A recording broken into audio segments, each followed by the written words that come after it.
नमस्कार बच्चों, पिछली वीडियो में हमने देखा कि किस प्रकार से जो बहादुर चेतक होता है, चेतक महाराणा प्रताप का जो घोड़ा होता है, वो किस तरह से अपनी बुद्धि और विवेक से महाराणा प्रताप को युद्ध से बाहर निकाल लाता है और युद्ध से विजय प्राप्त करवाता है, उनकी रक्षा भी करता है ना। तो उसके बारे में हमने इस कविता के माध्यम से हमें जानकारी प्राप्त हुई और हमने चेतक के गुणों के बारे में जाना, उसकी विशेषताओं को जाना।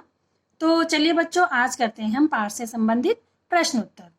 तो मौखिक प्रश्न है, इसमें मौखिक प्रश्न का पहला प्रश्न है, इस कविता के रचयिता कौन है?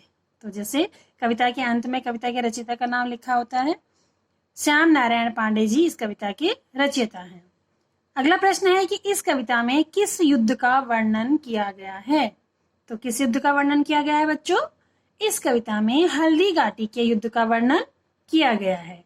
अगला प्रश्न है कि अरिमस्तक से क्या अभिप्राय है? अरिमस्तक, अरि मतलब होता है दुश्मन, मस्तक मतलब माथा, तो अरिमस्तक का अभिप्राय है दुश्मन का माथा।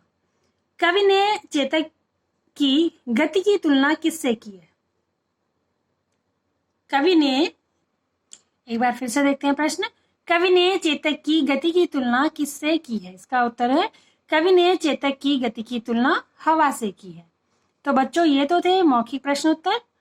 अगला है लिखित प्रश्न। लिखित प्रश्न आप स्वयं करेंगे। उसमें दूसरा प्रश्न है कि कविता की पंक्तियां पूरा कीजिए। ये भी आप किताब में से देखकर इसे स्वयं भरेंगे। और अब मैं आपको करवाऊंगी प्रश्न नंबर 3। प्रश्न नंबर 3 है, काव्यांश को पढ़कर प्रश्नों के उत्तर दीजिए। एक छोटा सा काव्यांश है, काव्य का एक छोटा अंश यहाँ पर दिया हुआ है और इसी से आधारित कुछ प्रश्न दिए हुए हैं जिनके उत्तर हम इस काव्यांश में से ही छांटेंगे। तो काव्यांश पढ़ लेते हैं। गिरता न कभी चेतक तन पर राणा प्रताप का घोड़ा था, वह दौड़ रहा अरिमस्तक पर या आसमान पर घोड़ा था।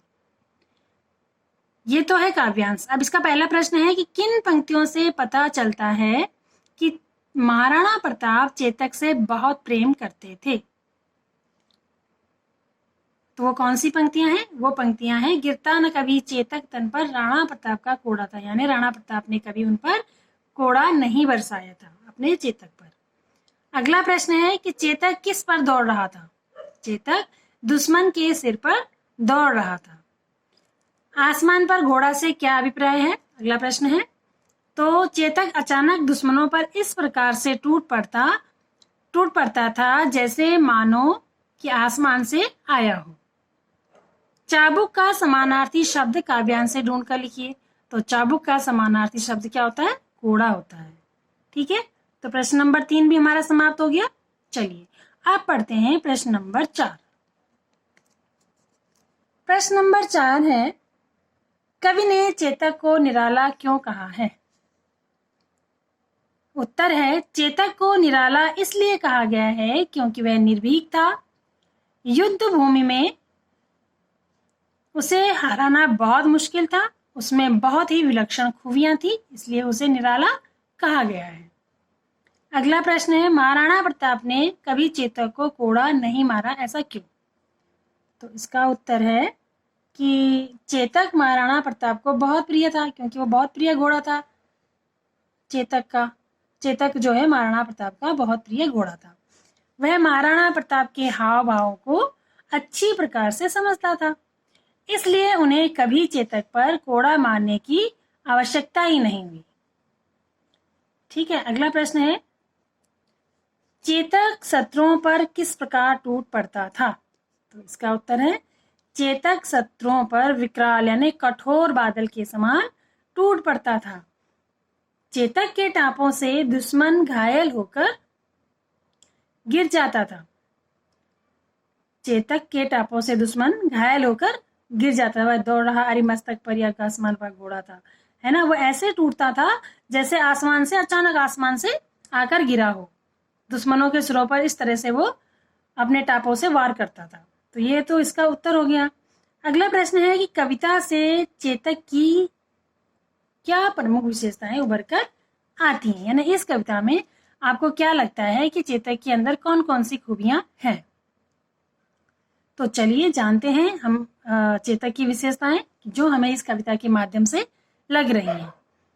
पहला है, चेतक ने युद्ध के दौरान अपनी जान दांव पर लगाकर 25 फुट गहरे दरिया में कूदकर महाराणा की रक्षा की। वह बहुत फुर्तीला था, वह बहुत निडर और स्वामी भक्त भी था। वह बहुत समझदार और वीर घोड़ा था, बहुत समझदार था, बहादुर था।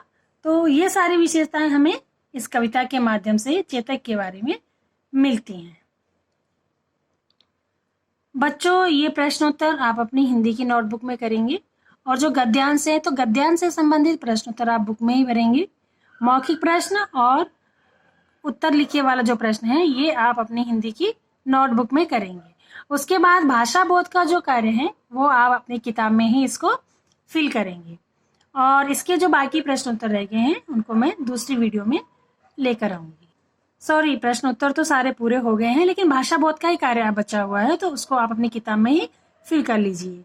तो इसी के साथ बच्चों आपका ये पाठ यहीं पर समाप्त हुआ। धन्यवाद।